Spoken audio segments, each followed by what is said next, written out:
Qyteti i Korçës do të mirëpres këtë fundjavë edicionin e 30 të Festivalit Ndërkombëtar Netët Korçare të Poezisë, një nga ngjarjet më të rëndësishme letrare në vend, që prej 3 dekadash bashkon poet, krijues dhe dashamirës të poezisë nga truje shqiptare dhe vende të ndryshme të botës.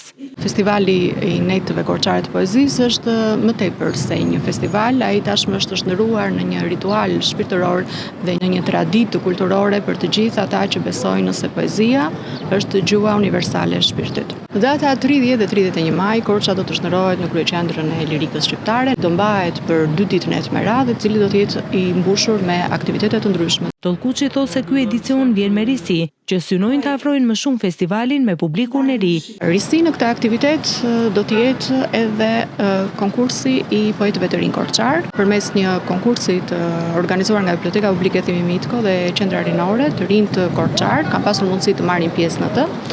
Dhe në këtë festival do të shpallen 3 zëra poetik fitues, të cilët do të jepen nga poetja laureate e këtij viti, zonja Rita Petro. Gjithashtu risi në këtë aktivitet do të jetë edhe dhënia e çmimit të karrierës, njëkohësisht dhe laureate e festivalit, mbretëreshës së këngës shqiptare dhe bijës së Korçës, zonja Juliana Jorganxhi. Një tjetër risi pritet të jetë dhe pjesëmarrja më e gjerë ndërkombëtare me poetë dhe përfaqësues të letërsisë nga vende të ndryshme.